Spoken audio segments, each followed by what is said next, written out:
Welcome to the Heroic Barbell Podcast, where we teach you how to be the best version of yourself through strength training, biblical wisdom, and living a heroic lifestyle.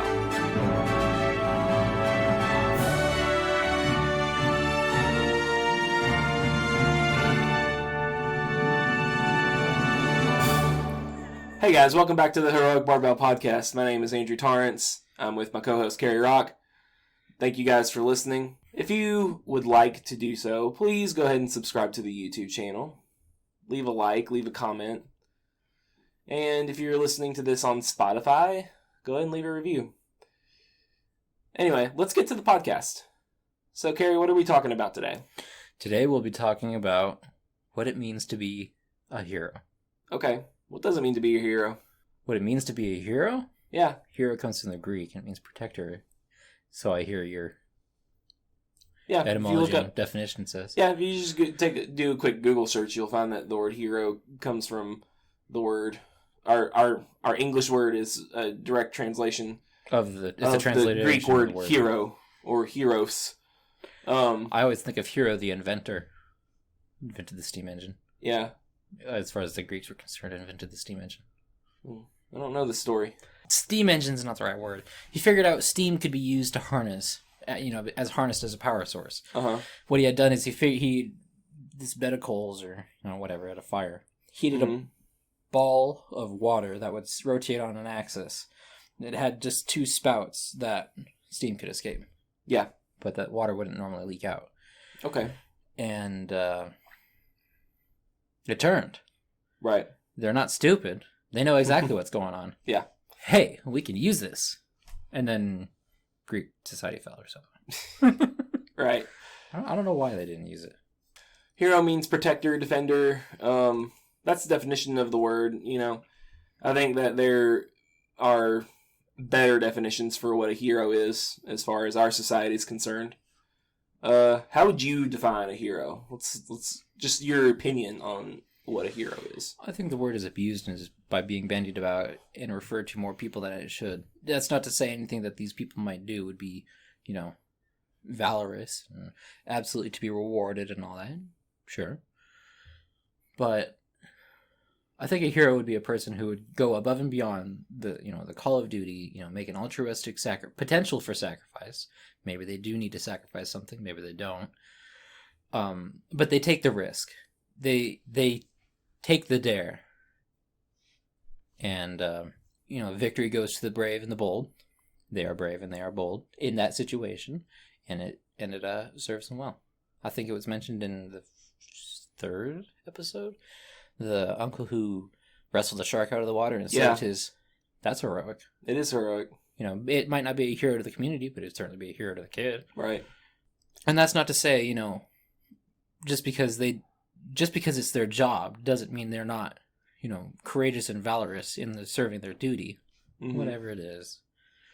But I think a hero is a particular shining paragon and example of, best in class kind of thing. Some of the best that humanity has to offer, at least in the altruism department. Yeah.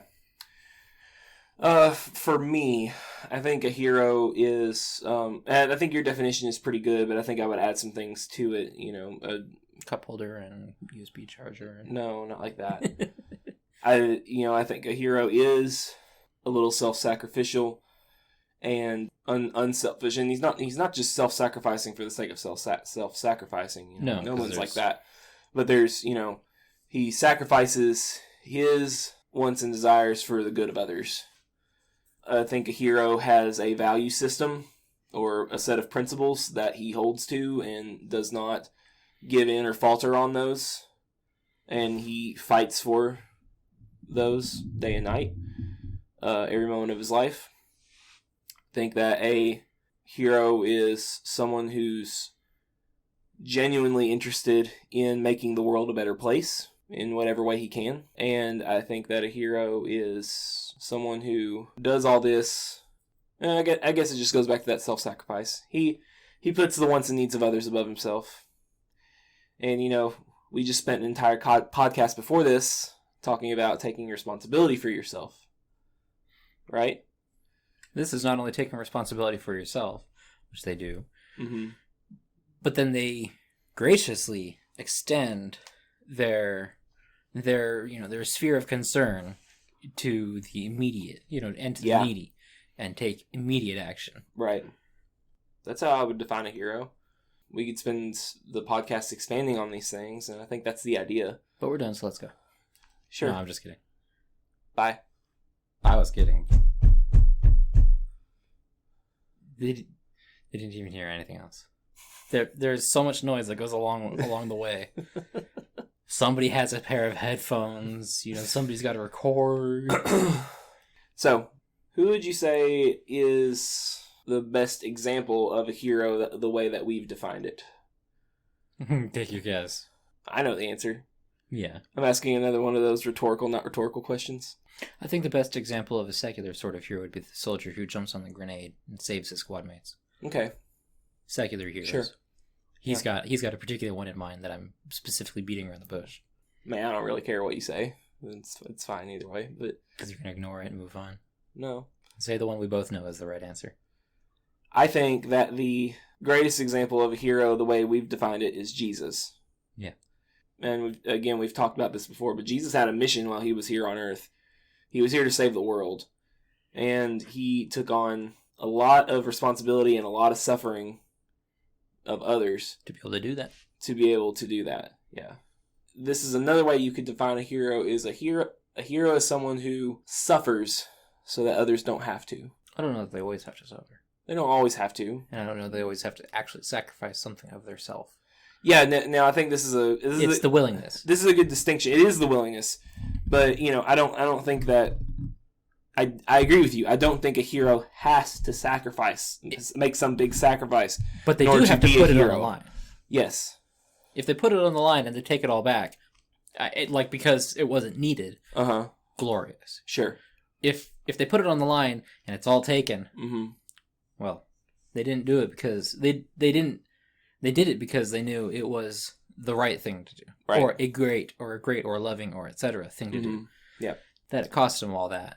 Right. Well, again, going back to the responsibility thing, I think that society would be a lot better off if there were more people who had the mentality of a hero. Because, again, if we're going to take responsibility for ourselves, that's one thing. And we talked in the last podcast about how much that would greatly benefit society if people would just get off, stop thinking about themselves for 2 seconds and, or even if they do continue to think about themselves, but just realize that you're going to get much more fulfillment out of taking on responsibilities, even if the responsibilities are only for yourself. You're going to get a lot more fulfillment out of that than just simply living for the next dick in my mouth or whatever, I was thinking something else, but okay. What were you thinking of? No, it wasn't much better. Go ahead and say it. Until the next, scantily clad titty picture that pops up. Sure. Yeah. Okay. But, you can take that a step farther and you can have the mentality of a hero. And a hero, in the context of our society, is going to be someone who tries to make other people better, right?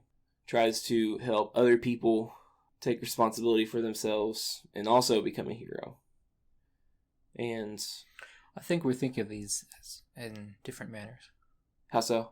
I think of a hero as a person who either commits a singular or a series of particular acts. Mm-hmm. And a paragon might be a person that lives that you're thinking of. Okay. So what's the definition of a paragon?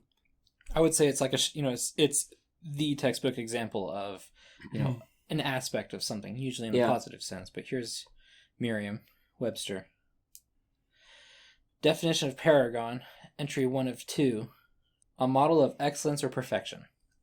A model of excellence or perfection. Mm-hmm. I don't know that I would call that heroicism, though. I think a person that lives a life of a paragon, that sort of Christian life. That's what you're talking about. You can be a model of excellence, but I don't think you can be a model of perfectionism. But I don't know how you can be a paragon of Christianity and not be a hero. Yeah. In the sense that you're thinking. Right. Yeah. Yeah, you're right. But what if you're not a Christian? Can you still be a hero? No, you're damned. Only half of that's true. Yeah, you can do the heroic self-sacrificing actions, and to me that means even more. Mm-hmm. But here's how I think of it. I think that there are two definitions of a hero, and you need to know what sense it's being used in. Yeah, I think that a hero can be someone who performs those actions, like you're saying.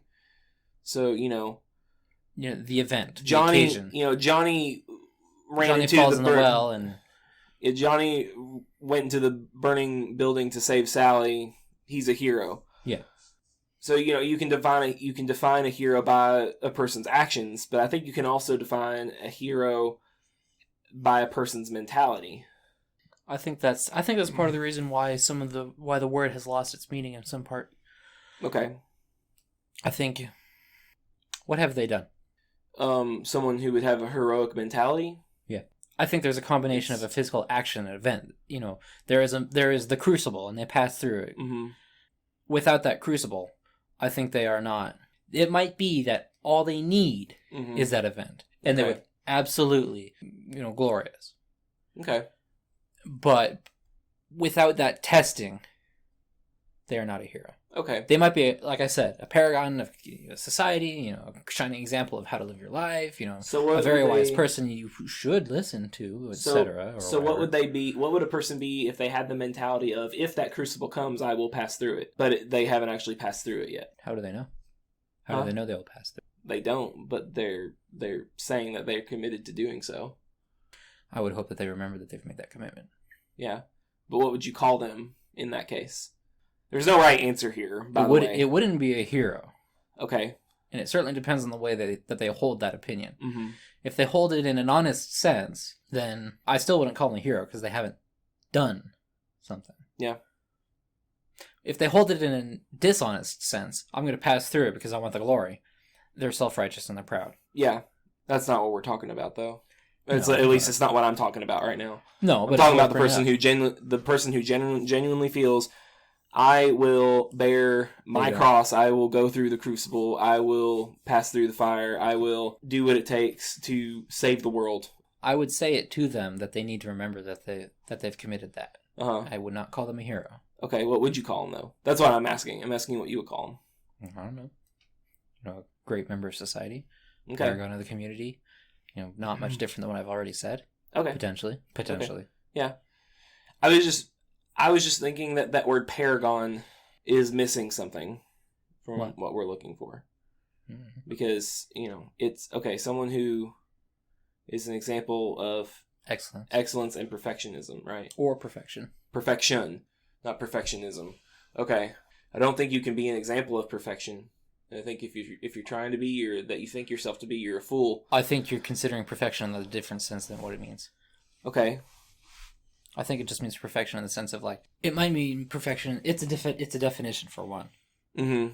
So, the thought is this is the model to judge with, right? Sure. Yeah. I don't think it means perfect in the sense of literally perfect. If it does, well, Merriam-Webster needs a bunch of stuff, but yeah, I would say I still think there's more to it than that, because you can be the perfect example of a model citizen for sure. Well, okay, there's a sense of righteousness that goes along with being a hero that your concept of paragon might not necessarily include. I don't think it's that. I think the righteousness is in that. The idea of righteousness is in my idea of what a paragon is. But I think it's the other aspects of a hero besides that righteousness. It's the willingness to go above and beyond, because you can be, we talk about this all the time in what is in the Christian community. There are some people who have been referred to before as Christian mannequins. So basically, it refers to the people who, I'm a Christian.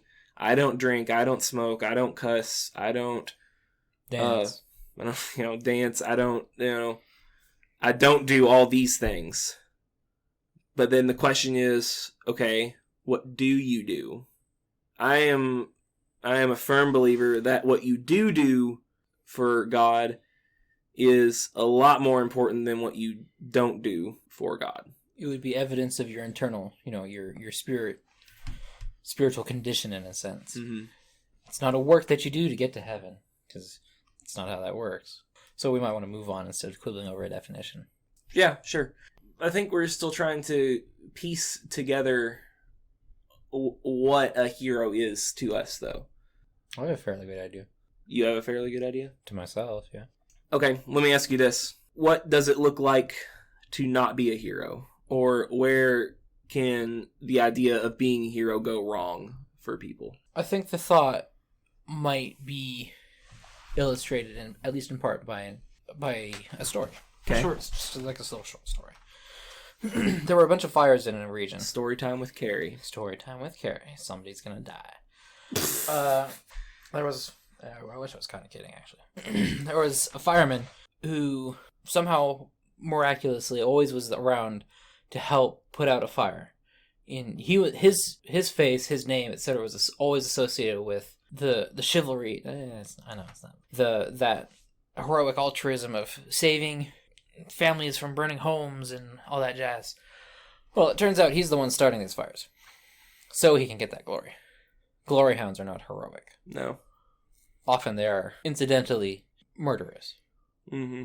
Let's go a little bit further than that with this idea. It was just an example. It wasn't the whole thing. I know. Okay, so do you have more to say? Not really. All right. I think at the point at which it really turns self-centered, self-focused, is really when it's really when it goes wrong. Mm-hmm. And it's not always an egg. You don't always know an egg is bad until you crack it. Until the time comes. Sure. So I think there's another way in which being a hero can go wrong, though, and other than self-righteousness, a different problem you can have would be that unprepared. No. Well, yeah, but it can be that is one, but the one I have in mind is that you can take your sense of duty or responsibility as a hero too far. You can certainly do things that are illegal, thinking that you are above the law, yeah, and that's not the case. Vigilantism is extremely illegal, and there's a good reason for that, and it's usually because people who have not been found guilty of a crime end up dying because someone suspects them to be guilty of that crime. Whether or not they are or aren't secondary. The law is that they need to be tried by an expedient, which is currently not usually how they work out, and that's a problem on its own. Mm-hmm. But usually by an expedient trial by their peers. Yeah. Even though the expedient part and maybe the peers part doesn't always happen, it's still on the books. It's still the law. You don't always get justice with vigilantism.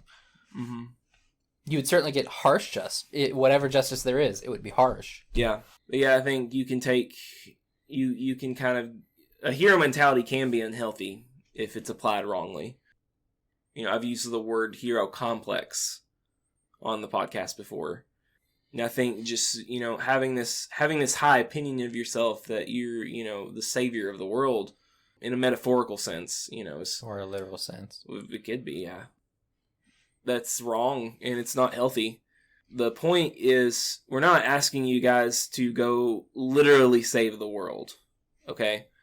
What we're asking you to do is save your little corner of the world that you can make a difference in, okay? And when we say to save it, we're not saying to... What are we saying when we say that? And what are we not saying? Not always in somebody's life does, some wild event particularly come up. Sometimes there's multiple, sometimes there's none. If you're never tried... That's another thing. I think that taking hero mentality too far can have you going and looking for fights that aren't there. And you're a glory hound. Or battles to be won that aren't there. And that's a glory hound. Yeah. And that's a problem. You might not ever be called on. Maybe you enlist, you in active service, and you're never deployed. In any, say you're stuck in Hawaii for your entire deployment, and that's it. Yeah, it could have been worse. Yeah. Yeah, it could have. Carrie knows a lot more about military and weapons and that stuff than I do, and Guns go I wish boom. I knew as much as I wish I knew as much as he did, but I don't at this current Guns moment in go time. boom. Huh? Guns go boom. Guns go boom. Yeah. I really need to learn 2 things. That if I continue strength training, but also get good at these 2 other things, I would kind of be invincible. Brazilian Jiu-Jitsu and firearm, skills. I think. Bow hunting skills. I think. Girls only want guys who have great skills. I think 2 skills that would be more important than those would be the street smarts to know when a fight is brewing and how to get out of that. I think that's part of correct firearm training. That's not at all part of correct firearm training. Well, okay, maybe it's not firearm training. There is I have heard before of courses that teach you those things. They teach you the firearm. Yeah. I keep wanting to say firearm skills, and I feel like that's not a good term. Firearm training. They teach you the firearm training. They teach you the combat awareness. They teach you all that. Yeah. So I don't. I feel like that's. Yeah, I would agree. I would agree with you on that. If you never have to fight in the first place, right? There's something to be said for the confidence that comes with learning some of these things. Oh yeah, and how it really kind of frees you to not worry so much. To not worry, but also to not feel like you have to fight as much. Yeah. Also, it's interesting. Think about how many people who are weak, skinny little twigs of men or boys, and they're hotheads and they want to fight all the time because they have something to prove. They have a chip on their shoulder. Yeah. Lose it. Yeah. When you feel like you could actually protect yourself if you needed to, the desire to do that kind of goes away. And the knowledge of what actually goes on in a fight. Yeah. And you kind of become a pacifist instead of an aggressor. Because you know the cost. Right. Or what could be the cost. Mm-hmm. Bruce Lee was absolutely a spectacular martial artist. He carried a 38 special with him everywhere.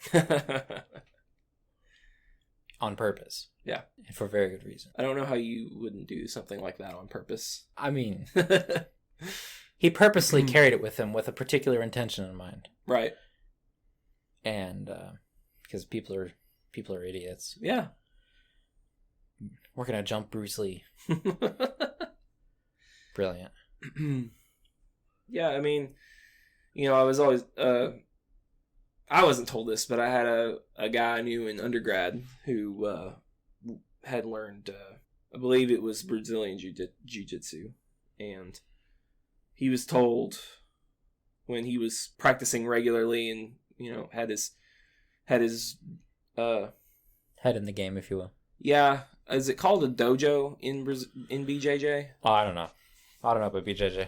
Okay, well, we won't pretend to know things that we don't. So I'm just gonna say dojo and realize that it's probably wrong. But I think people understand. Anyway, he was told by his instructors that if you are like about to get in a fight with someone for whatever reason, it's gonna happen, and they pull a knife. You're hosed. Yeah, run. So, like, the idea being that the question would come up in class, people would ask, Sensei, what do I do when I'm about to get in a fight and someone pulls a gun on me? And the idea is that these people asking these questions want a way to disarm the guy and win the fight. Chances are high that you're not going to be able to physically do it in time before he pulls the trigger.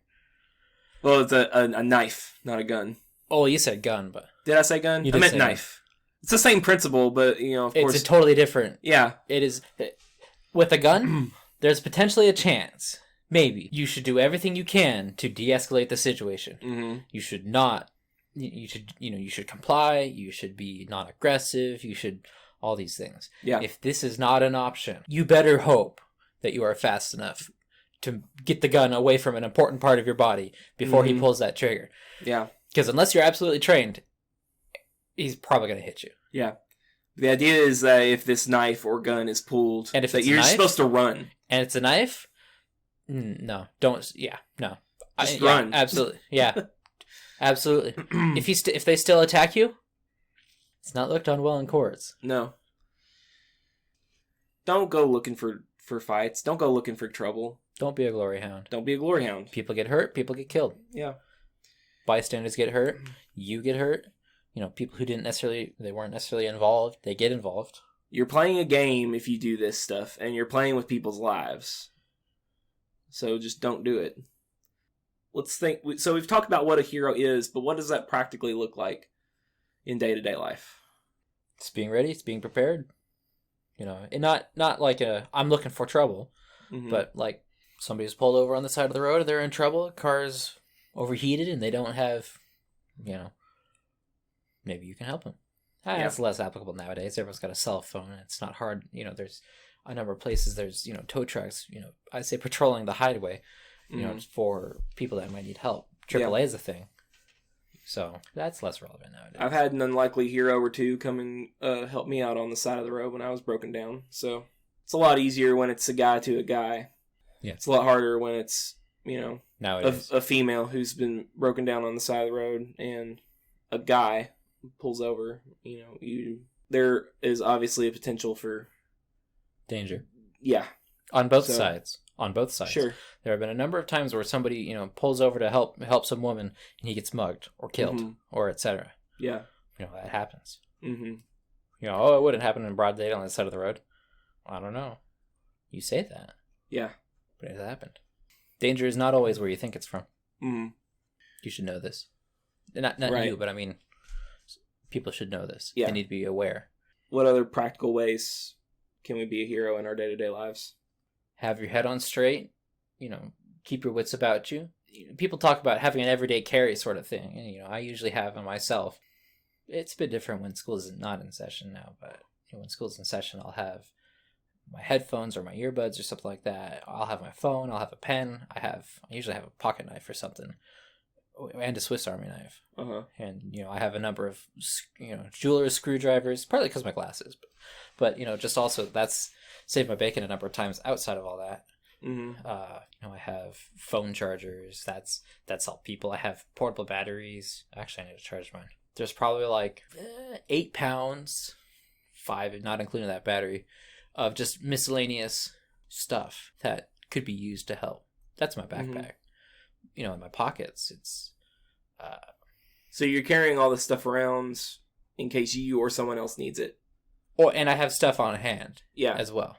My car usually has... Actually, I need to put this stuff back in. But it usually has motor oil, brake fluid. It usually has radiator fluid, windshield wiper fluid. Nice. A number of these things. Yeah. Okay. It's not like it's enough to, change my own on the side of the road, but a jack stand. Okay. It also depends on the situation you're in.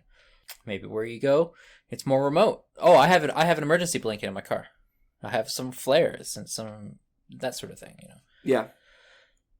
Make sure you have a spare tire available. Mm-hmm. It's not. If you're driving on your donut, you got a problem. You are not prepared.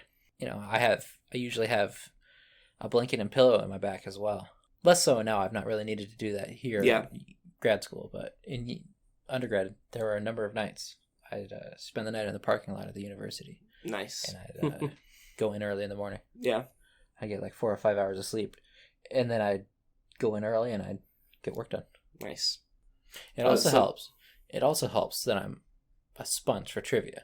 Sure. So I've seen a number of I know how to change tires. I've helped change a number of people's tires. I've helped. Mm-hmm. It helps to have the experience as well. Yeah. Knowing what's going on. Like, they need a tire, tire's flat. Oh, what's going on? I don't know, or I do know, and it's such and such, or, whatever. Sure. I think another way that you can practice being a hero in real life is, in just your relationships with people. Yeah. Making sure that you are putting their needs above yours, at least sometimes. Yeah. Especially when the moment calls for it. Yeah.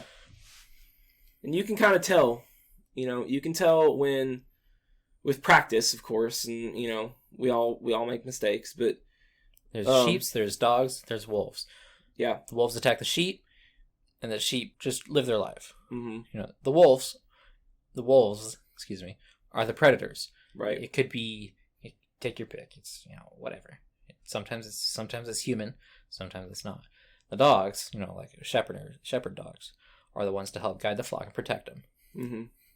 Most of the time, they don't need protection, so there's no reason to guide them in a sense. Yeah. Shepherd might be a better example of a hero in that situation. I don't know that a hero necessarily. He also protects it, though. He does protect it, but I don't know that a shepherd always has to lead in this, or a hero has to lead the flock. They just need to be there. Yeah, I wouldn't say it always has to be the case. Burning building. It certainly can be, but then I wouldn't say. I don't know that I would say that leadership is a quality of a hero. I don't think it's a quality all the heroes have. No, I think a hero can be a good leader. Yeah, and perhaps if a hero was called on to lead, he should do it because he's a hero, or they should have the wisdom to know why they should not. Yeah, sure. I mean, they might know themselves. Yeah. And no, I cannot lead. I do not have, or if I am to lead, I absolutely need help, kind of a thing. Sure. Yeah. But yeah, you don't want to be a sheep. You don't want to be a wolf. You want to try to be a shepherd. Well, okay. Here's a good question. Do you want to be a shepherd? Should you want to be a shepherd? Why should you want to be a hero? Let's answer that next. Because it's the right thing to do. Is it? Tell me when. Is it always the right thing to do? Is it though? Is it? If you jump in the situation and you don't know all what's going on, you can screw it up. Okay. Yeah. Sure. Absolutely. Yeah. Know what's going on. It's certain. There's some things that are absolutely easier than others. Burning building, save little, whatever. Yeah. Sure. That's incredibly foolhardy, and the cops, or not cops, maybe the cops, but the firemen are certainly going to give you a stern stink eye. Yeah. They're going to do a lot of things. Yeah. Stink eye will be the least of them. They're going to look at you like, you absolute idiot. You absolute idiot. Do you know the danger you were in, the problems, all that? Yeah. I would say that you are probably right, that it is always the right thing to do to try to be a hero. But you need to know this. You need to know what's going on. You need to know what's going on. But I think it goes more into not into the idea of being a hero or not. It goes into knowing how to correctly apply your heroicism. If that makes sense. It does. So it might also be heroic. I would think of it that way personally. You might also not do anything in a sense. Mm-hmm. It might be, somebody's on the edge of a building. I'm going to jump. What are you going to do? Push him? Snatch him back? Maybe. Chances are you're not going to be able to Why would you push him? If you're a hero, why would you push them? I was saying if you do something, what are you going to do with the person on the edge? Okay. I see. Yeah. We're going to tap dance. It's going to be great. So. Okay. Read the situation. Yeah. I think that there is, might sound a little cliche, but I think that there is a hero in all of us. Could be. There's the spirit of a hero in all of us. I think there's a spirit of a bug man in all of us, too. A bug man? And just look it up. Okay. Like spirit of a bug man? Look that up. In some sense, in some regard, we are a bit of a blank slate. We are not a blank slate. But there is much room to be written on, by both us and how we interpret the actions of others. How our story is written is up to us. Yeah. So don't forget, it could have been different. Mm-hmm. If you had acted differently, it might have been different. Yeah. You might be a hero in this world. You might have been a monster in another. Right. It's also a cliche, but I still like it. I think it makes good sense. Is that there's a war going on inside everyone. Between two wolves. One is gay. I knew it. The other one is gay. You're gay. I was hoping No. you'd play it straight. And No, I was thinking, no, yeah. I need to not say it. I need to not say it. That's a joke. Here's what it actually is. It's the idea that there's a war going on inside you between two wolves. One represents your good side. It represents, in this context that we're talking about right now, it represents your heroism. The other side represents all the bad things about you. Your selfish desire, to just consume and, let chaos reign. And spread it. And to spread it. This war's going on, so, what are you going to do about it? How do you make sure that the good wolf wins? And the answer is that the wolf that you feed is the one that wins. Yeah. Think about that. I won't go into detail on it, but I want you all to think about it. Now, to elaborate on that entire idea a little more, I think... spirit animal is the insanity wolf. I think... you can think of this in a few different ways. You can think of it psychologically. You have an id and you have an ego. And a superego. And a superego. Now, I'm not going to pretend to be a psychology expert, but you might correct me if I'm wrong if you think you know more than me. I don't know how much you know about psychology, Carrie, but the id you can think of as the very humanistic, natural part of you. The very human, the very carnal, the very base. Yeah, I don't mean base foundational. Carnal's a good word. Can you define carnal? Fleshy. It's that very worldly, I want, so I will take. Yeah. And I'm angry, so I will kill. Yeah. It's the very base desires of human existence. The id is what is thirsty. The id is what is hungry. The id is what wants to have sex. The id is the animal. Yeah. Sometimes it's called the hindbrain. Uh-huh. Or it's associated with the hindbrain. Yeah. Keep in mind this id, ego, superego, Freudian thought. It's useful for example, but it's not what it's used right now. Sure. It is important to remember that the id in of itself is not evil. No. Well, if you're Christian, you should recognize some of that is absolutely fleshy. Yeah. That's not to say, if that's fleshy, then the superego should be absolutely spiritual. No. Counter side. Flip, the counter, it's the flip of the same coin. So, what's the ego? Well, let's go with the superego. Because the ego is the third one. Okay. The superego would be the flip. For all of your animal tendencies, Freud considered the superego to be this, the better nature, the better side of all of our natures, the positive, the animus compared to the anime. And I don't mean anime like Japanese. I mean like anime, like it's the anime, the anime. That took me a sec. Yin and yang. It'd be the yin to the yang. Mm-hmm.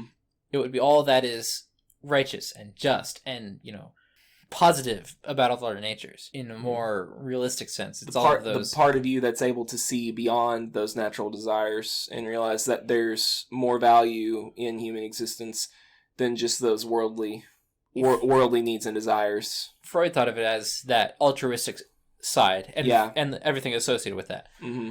A Christian might consider it, if they wanted to use it as an example of and an illustration, as a the calculating side. You can be pride could find root there. Self-centeredness could find rationalization there. Mm-hmm. Okay. Okay. We're I don't think what I was saying is quite right then. I was saying that it's that side of you that can find value in the non-physical things, that finds value in the metaphysical. But that would be more the ego.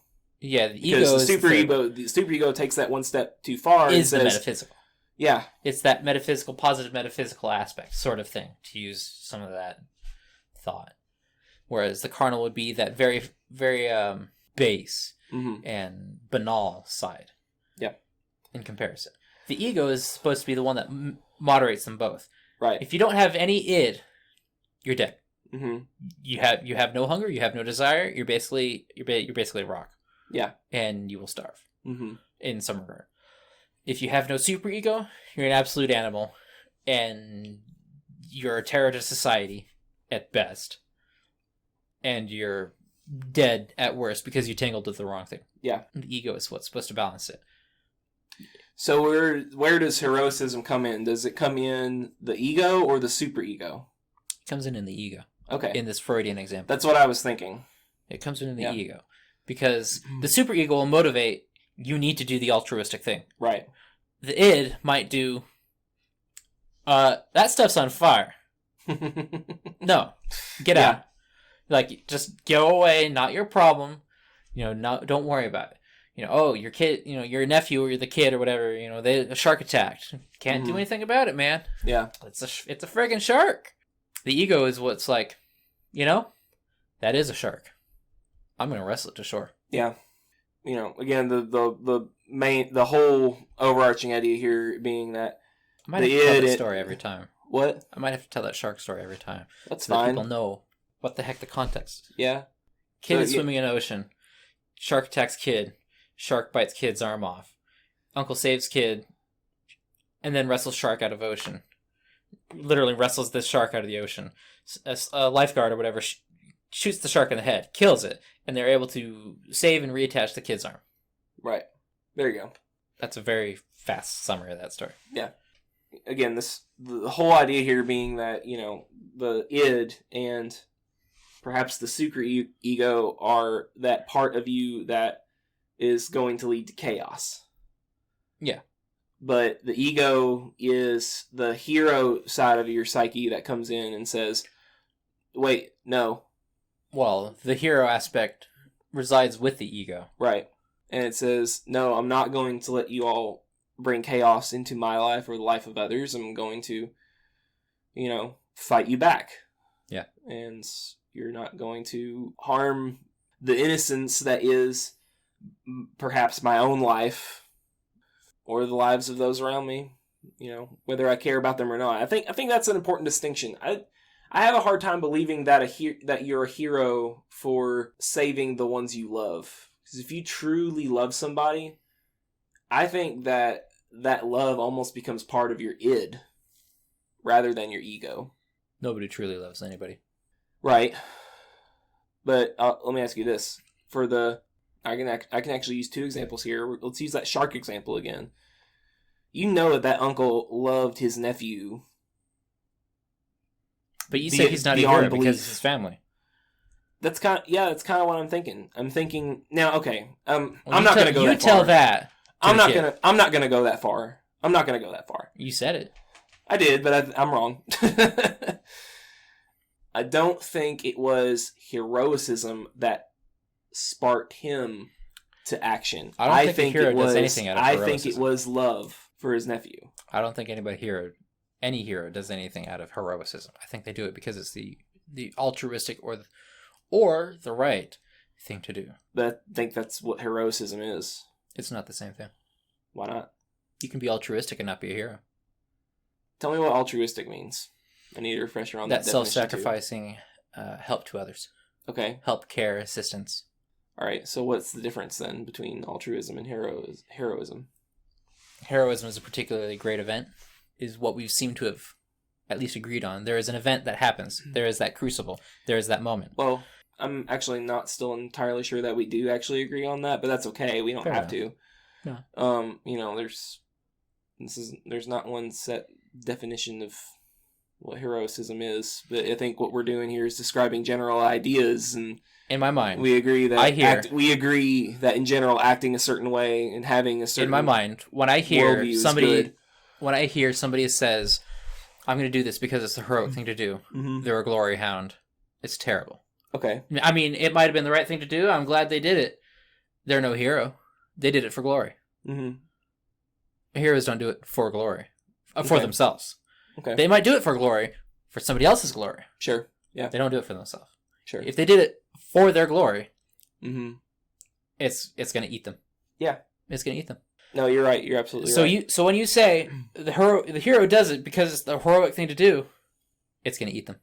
They do it because it's the right or the altruistic thing to do. Okay, I see what you're saying.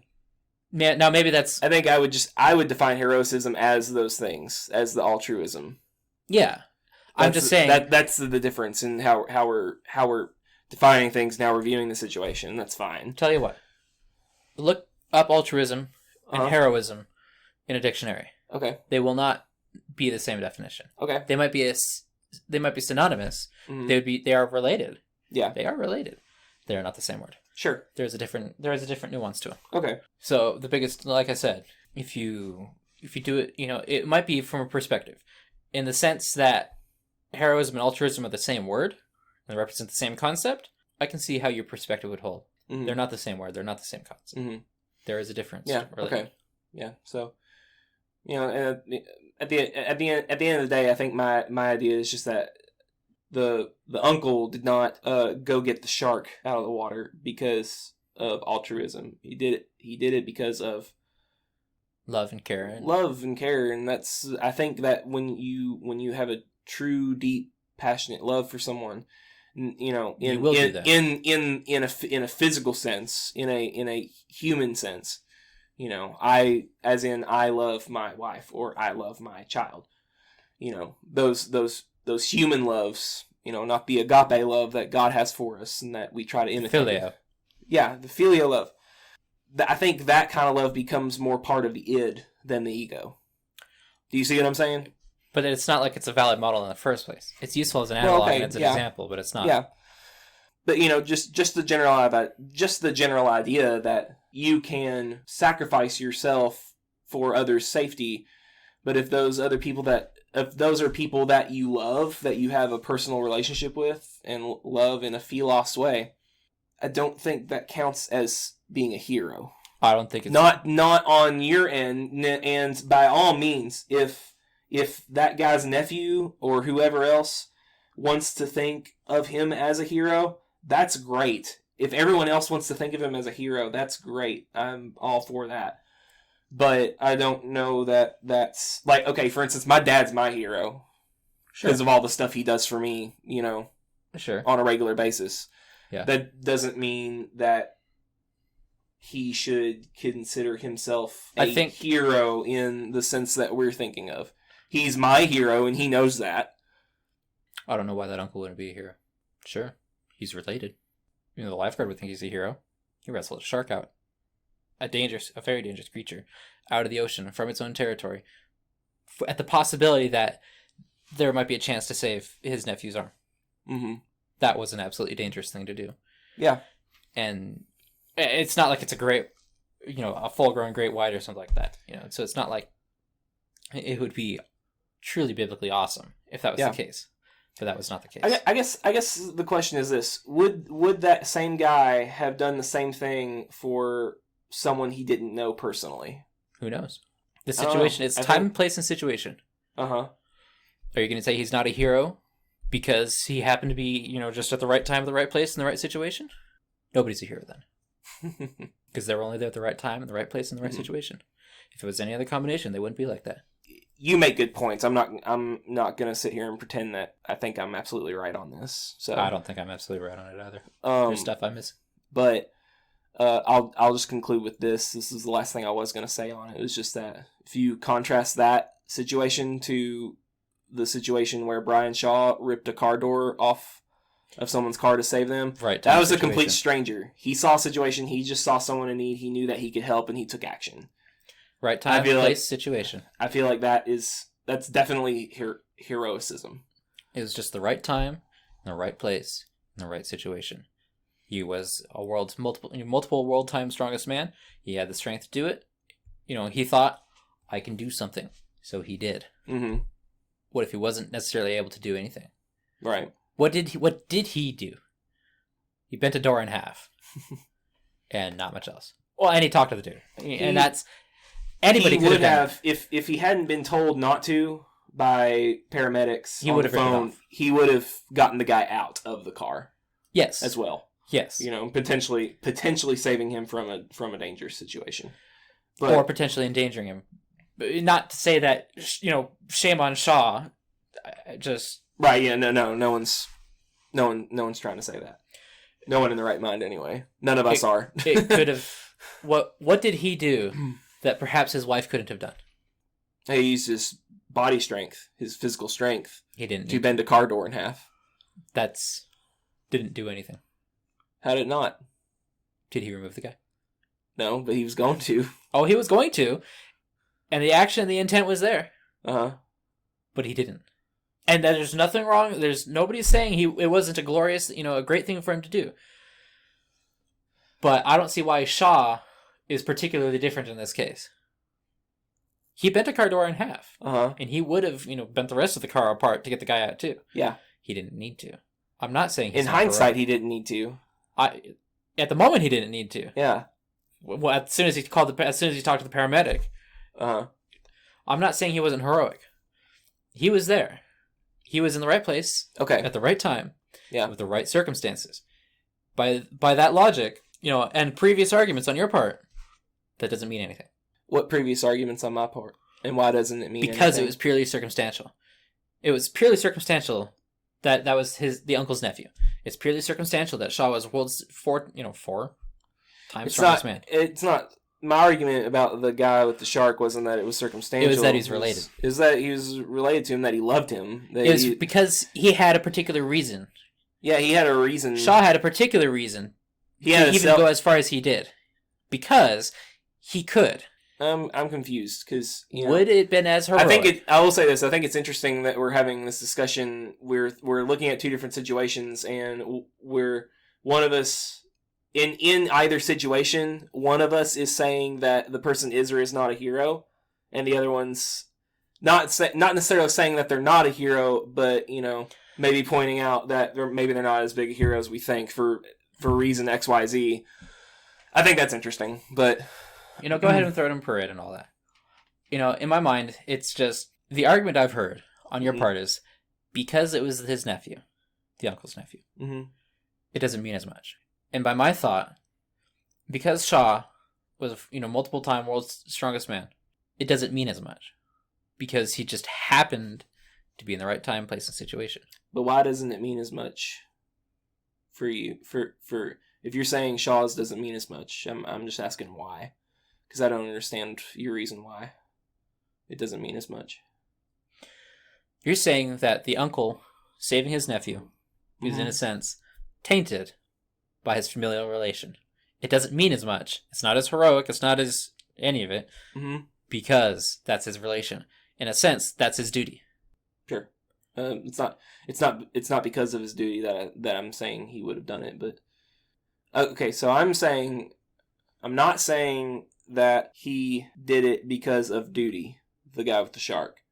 I'm saying that he did it because he loved his nephew. Why is that not heroic? Well, think of it this way. Jesus said that if you love those who love you, then... How different are you from the pagan? Huh? How different are you from the pagan? You're no different from the pagan. But to love your enemies... That is different. It is different. So it sounds like you're saying, like I said... Because it's his nephew, you're not saying, dude. He has skin in the game. Whether we want to admit it or not, when you love someone who is also a human being, you think of them, at least some part of you thinks of them as yours, and your brain rewires to think that if this person is in danger, it is bad for me. I must not let that happen. But they don't. So not everyone will always react. That's true. Most people don't react. That is true. It is not. It is the exception. Okay. It is the exception that somebody reacts. Mm-hmm.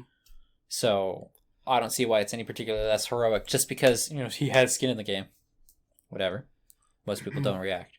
Okay. I don't see why it's particularly different in the sense that in a sense it is a duty to himself that he does this because he does have skin in the game. By your thought, right? Yeah. Shaw has a reputation, right? He sees somebody on the side of the road.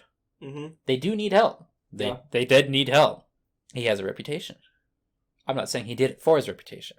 Well, and I don't think that anybody was necessarily looking for him to do it. It's not like he was standing there and was the only one that could have helped, And if he had just walked away, then everyone, would have been like, he was the one. Oh, that was very selfish of you, Brian Shaw. He was the one that reacted. He had the confidence. Yeah. His uncle was the one that reacted. He had the confidence. Justly or unjustly. Why he did. And it worked out in both cases. Yeah. That's not to say, Shaw did anything lesser. I do think the uncle was more valorous, in a sense. He could have died. Multiple different ways. Sure. Okay. I'll give you that. Yeah. Yeah, I'm not sure if my opinion is a good opinion or a correct opinion on that uncle saving the boy from the shark story. I'm not sure I presented everything well on my part either, so. But you asked me why I thought it was less heroic. And I tried to give you an answer there. So I'll ask you, why do you think that the Brian Shaw story is less heroic? Because I believe you tried to say that you thought it was less heroic. That one was less heroic. It's a great indication of his character. Mm-hmm. It is absolutely a great indication of his character. Sure. I think it's, like I said, I think it shows good character, great character. That help those that in need, and that person was definitely in need. I think it's less heroic because there's less commitment involved on his part. That's not to say he didn't do anything. That's not to say, whatever. That's not to say any of that. It's just to say he needed to commit less of himself. Less of him was on the line. Sure. In a sense. Yeah. That's not to say what he did wasn't. Yeah. And I agree with you for sure that, it's fact as far as I'm concerned. In a sense, it's immaterial to me that the uncle was related. I mean, not all uncles were related to their nephews. Mm-hmm. In a familial sense. Sure. Or in a blood sense. Yeah. This might have been the kid's first day. It's not. He's blood related, probably. It's, whatever. The point being, I don't see why it's any less valuable that he did this, the uncle. Uh-huh. Because he's blood related. Probably blood related. As opposed to. Maybe it's not that one is less valuable than the other. I don't think that's what I'm trying to say. And I'm just trying to... Did I use the word value? You said you didn't think one was more valuable than the other. I do think one action was more heroic. Okay. Because there was more on the line. Okay. And it would have been easier, in a sense, mm-hmm. to not. Okay. In terms of value, I don't know about that. Mm-hmm. I don't want to make that decision. I got you. Okay. Well, you know what, man? I think we've done a really good job of discussing this, and we don't need to drag it out anymore tonight. But I think that what we might consider doing is doing eventually, not anytime soon, but eventually doing a part 2 to this discussion and keep developing these ideas. Mm-hmm. Because I think namesake of this is the Heroic Barbell Podcast. And I think that if we're going to, stand by that namesake, we need to have a good idea of what it means to us to be a hero. I wouldn't mind if perhaps in the future we pick this topic back up. But we've got other topics to get to first, of course. Yeah, we'll see. Yeah. That's another Heroic Barbell Podcast, guys. Thank you for listening. If you like the podcast, then you should like it, and you should share it, and you should leave a comment. And you should subscribe to the YouTube channel. And if you watch this on Spotify, you should leave a review. Once again, thank you guys for watching. If you have questions, send those questions to heroic.barbell.training @gmail.com. And let us know if you want us to pick up this topic again at a later time. Thank you guys for watching. Be a hero. Goodbye.